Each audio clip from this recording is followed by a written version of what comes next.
आकाशवाणी लखनऊ से प्रस्तुत हैं प्रादेशिक समाचार।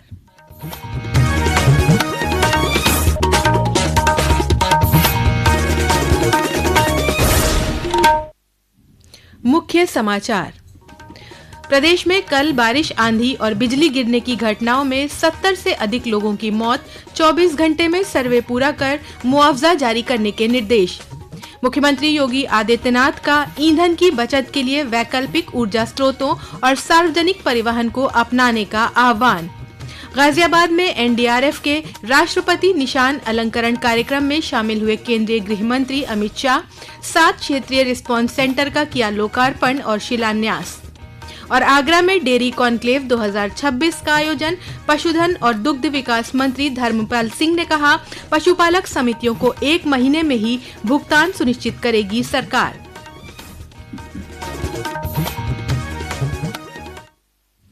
नमस्कार, प्रदेश के समाचारों के साथ मैं तनवीर फातिमा और अब समाचार विस्तार से। प्रदेश में कल बारिश, आंधी और बिजली गिरने की घटनाओं में 70 से अधिक लोगों की मौत हो गई है। प्राकृतिक आपदा से हुए नुकसान पर मुख्यमंत्री योगी आदित्यनाथ ने संज्ञान लिया है। उन्होंने जिलाधिकारी और संबंधित अधिकारियों को मौके पर जाकर तत्काल सर्वे पूरा कराने का निर्देश दिया है, जिससे मुआवजा जारी किया जा सके। एक रिपोर्ट। मौसम में आए अचानक बदलाव ने राज्य भर में भारी तबाही मचाई है। आंधी, भारी बारिश और बिजली गिरने से कई लोगों की जान चली गई। प्रयागराज में 21, भदोही जिले में 15, मिर्जापुर में 18, फतेहपुर में 9, बदायूं में 5 और बरेली जिले में 4 लोगों की मौत हो गई है। 100 से ज्यादा लोग घायल भी हैं, जिन्हें अस्पतालों में भर्ती कराया गया है। सबसे ज्यादा मौतें बिजली गिरने, पेड़ गिरने और बिजली के खंभे गिरने की घटनाओं से हुई हैं। इनसे बिजली आपूर्ति और सड़क तथा रेल यातायात भी प्रभावित हुआ है। बारिश के साथ ओलावृष्टि से फसलों को भी भारी नुकसान हुआ है। मुख्यमंत्री योगी आदित्यनाथ ने सभी वरिष्ठ अधिकारियों के साथ बैठक की और निर्देश दिया कि मुआवजा राशि, बचाव अभियान समेत अन्य कार्यों को सोशल मीडिया पर अपडेट किया जाए और सभी जिलों को हर 3 घंटे में हालात का अपडेट भेजने के लिए भी कहा गया है। सुशील चंद्र तिवारी, आकाशवाणी समाचार, लखनऊ। वहीं मुख्यमंत्री के निर्देशों के क्रम में जिलों में प्रभावितों को राहत पहुंचाने का काम तेजी से किया जा रहा है। चंदौली के अपर जिलाधिकारी वित्त राजस्व राजेश कुमार ने बताया कि नुकसान का आकलन करने के लिए संबंधित अधिकारी अपने अपने क्षेत्रों में तेजी से कार्य कर रहे हैं। जनहानि के प्रकरण में मौके पर पहुंचकर पीड़ितों को आपदा राहत कोष से लाभ दिलाने के सख्त निर्देश दिए गए हैं। हम लोग सभी अवयवों पर, सभी कंपोनेंट्स पर काम कर रहे हैं और जो पोल इत्यादि टूटे हैं उनके मरम्मत, उनको लगवाने जाने का काम जारी है। इसके अलावा जो पेड़ इत्यादि गिरे थे उनको भी हटवाकर जो है यातायात सुचारू कराया गया है। जो मानव मृत्यु के केस हैं उनको भी नियमानुसार आर्थिक सहायता दी जा रही है और इसी प्रकार जो मकान क्षति हुई है, मकान क्षति में भी नियमानुसार जो भी आर्थिक सहायता बन रही है उसको भी दिलाया जा रहा है। प्रधानमंत्री नरेंद्र मोदी की देशवासियों से ईंधन की बचत की अपील के क्रम में मुख्यमंत्री योगी आदित्यनाथ ने भी ईंधन की बचत के लिए रिन्यूएबल एनर्जी, वैकल्पिक ऊर्जा स्रोतों, कार पूलिंग के साथ पब्लिक ट्रांसपोर्ट जैसी व्यवस्थाओं को अपनाने का आह्वान किया है। उन्होंने 7,700 से अधिक गो आश्रय स्थलों में संरक्षित 15 लाख से अधिक गोवंश के माध्यम से ग्रामीण क्षेत्रों में गोबर गैस प्लांट आधारित सामूहिक किचन मॉडल विकसित करने की बात कही, जिससे एलपीजी पर निर्भरता कम हो सके।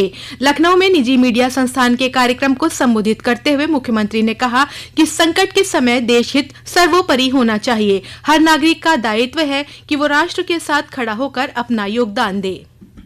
अगर आपके घर से ऑफिस जाने के लिए, अपने प्रतिष्ठान में जाने के लिए वह सुविधा है, हम उसका उपयोग करें, तो ये हमारा राष्ट्रीय कर्तव्य भी बनता है कि हम इस कार्य को करते हैं। तो यह भी हमारी राष्ट्र के प्रति हमारा एक योगदान होगा कि संकट के समय हम भी इस आह्वान के साथ जुड़ करके देश को आगे बढ़ाने में अपना योगदान दे रहे हैं। प्रधानमंत्री नरेंद्र मोदी की ईंधन बचाने, काफिला कम करने की अपील के मद्देनजर विधान परिषद के सभापति कुंवर मानवेंद्र सिंह ने परिषद की संसदीय समितियों के पूर्व निर्धारित भ्रमण के समस्त कार्यक्रमों को अगले आदेशों तक स्थगित कर दिया है। वहीं कानपुर स्थित छत्रपति शाहूजी महाराज विश्वविद्यालय में पेट्रोल डीजल वाहनों के प्रयोग पर कुलपति प्रोफेसर विनय कुमार पाठक ने आदेश जारी किए हैं। अब विश्वविद्यालय के कुलसचिव, वित्त अधिकारी, परीक्षा नियंत्रक और दूसरे अधिकारी परिसर में आधिकारिक कार्यों के लिए ई कार्ट या इलेक्ट्रिक वाहनों का प्रयोग करेंगे। कुलपति ने कहा कि विश्वविद्यालय की बैठकों को अधिक से अधिक ऑनलाइन आयोजित करने के भी निर्देश दिए गए हैं। हमने अपने स्टूडेंट्स को भी कहा है कि जो साइकिल या ई कार का उपयोग, हम लोगों ने ये भी एक नियम निकाला है कि जो लोग शहर में जा रहे हैं तो ई व्हीकल का यूज, तो पेट्रोल बचाना और ऊर्जा को बचाना ये विश्वविद्यालय का अपना कर्तव्य है। इसी क्रम में अयोध्या नगर निगम ने तय किया है कि अब सप्ताह में एक दिन यानी हर सोमवार को महापौर, पार्षद और अधिकारी पब्लिक ट्रांसपोर्ट और कार पूलिंग के जरिए नगर निगम कार्यालय पहुंचेंगे। इसके साथ ही महापौर का एस्कॉर्ट वाहन भी बंद कर दिया गया है। वाराणसी में भी भाजपा कार्यकर्ताओं ने पेट्रोल बचाओ जागरूकता अभियान चलाया। नई सड़क स्थित कोदई चौकी से इलेक्ट्रिक स्कूटी रैली निकाली गई और पेट्रोल की बचत और पर्यावरण संरक्षण के प्रति जागरूकता का संदेश दिया गया। केंद्रीय गृह मंत्री अमित शाह ने आज गाजियाबाद स्थित 8वीं एनडीआरएफ बटालियन में राष्ट्रपति निशान अलंकरण कार्यक्रम में शिरकत की। इस दौरान उन्होंने वीर जवानों को प्रेसिडेंट्स कलर अवार्ड प्रदान किया और 6 रीजनल रिस्पांस सेंटर का ई शिलान्यास और 1 रीजनल रिस्पांस सेंटर का ई लोकार्पण भी किया। कार्यक्रम को संबोधित करते हुए श्री शाह ने कहा कि एनडीआरएफ ने 2 दशक के कम समय में ही देश के 140 करोड़ नागरिकों का विश्वास जीता है। उन्होंने कहा कि प्रधानमंत्री नरेंद्र मोदी के नेतृत्व में 2014 से न केवल जोखिम को न्यूनतम करने के लिए कार्य किया गया है, बल्कि प्राकृतिक आपदा को कम करके उससे निपटने के लिए महत्वपूर्ण कदम उठाए जा रहे हैं। आज देश भर में कहीं पर भी जाते हैं, आपदा सेवा सदैव सर्वत्र इस घोष वाक्य के साथ काम करते हुए एनडीआरएफ के जवानों के प्रति न केवल समग्र देश, जहां जहां दुनिया में गए वहां आपने प्यार भी अर्जित किया है और लोगों का भरोसा भी अर्जित किया।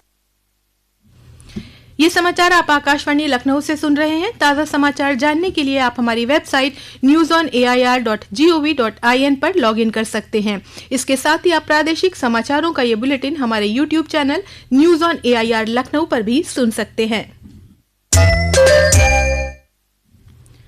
प्रदेश में स्वदेशी दुग्ध उत्पादन को बढ़ावा देने के लिए आगरा में आज स्वर्णिम दुग्धामृत संवाद समागम थीम पर डेयरी कॉन्क्लेव 2026 का आयोजन किया गया।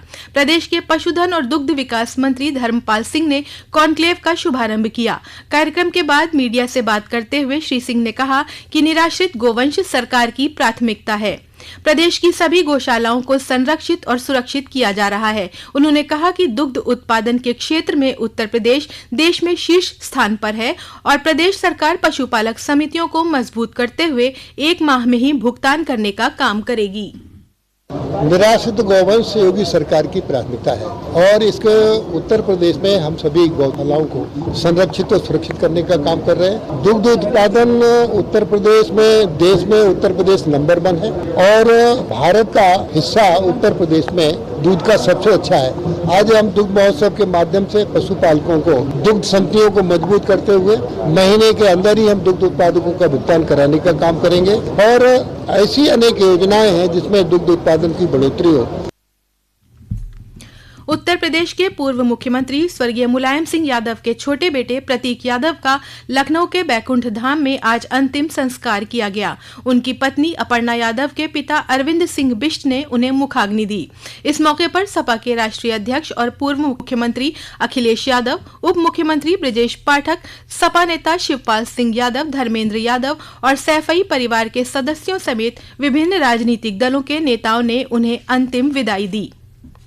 संयुक्त प्रवेश परीक्षा परिषद द्वारा आयोजित पॉलिटेक्निक संयुक्त प्रवेश परीक्षा 2026 के लिए ऑनलाइन आवेदन की अंतिम तिथि एक बार फिर बढ़ा दी गई है। परिषद के सचिव संजीव कुमार सिंह ने बताया कि आवेदन की अंतिम तिथि अब 17 मई कर दी गई है। परिषद के अनुसार 11 मई तक कुल प्रवेश क्षमता 2,71,093 सीटों के सापेक्ष 4 लाख से अधिक अभ्यर्थियों द्वारा आवेदन किया जा चुका है। और अंत में मुख्य समाचार एक बार फिर। प्रदेश में कल बारिश, आंधी और बिजली गिरने की घटनाओं में 70 से अधिक लोगों की मौत। 24 घंटे में सर्वे पूरा कर मुआवजा जारी करने के निर्देश। मुख्यमंत्री योगी आदित्यनाथ का ईंधन की बचत के लिए वैकल्पिक ऊर्जा स्रोतों और सार्वजनिक परिवहन को अपनाने का आह्वान। गाजियाबाद में एनडीआरएफ के राष्ट्रपति निशान अलंकरण कार्यक्रम में शामिल हुए केंद्रीय गृह मंत्री अमित शाह 7 क्षेत्रीय रिस्पांस सेंटर का किया लोकार्पण और शिलान्यास। और आगरा में डेयरी कॉन्क्लेव 2026 का आयोजन, पशुधन और दुग्ध विकास मंत्री धर्मपाल सिंह ने कहा, पशुपालक समितियों को 1 महीने में ही भुगतान सुनिश्चित करेगी सरकार। इसी के साथ प्रादेशिक समाचारों का ये बुलेटिन समाप्त हुआ। अगला बुलेटिन रात 8 बजे FM पर प्रसारित किया जाएगा।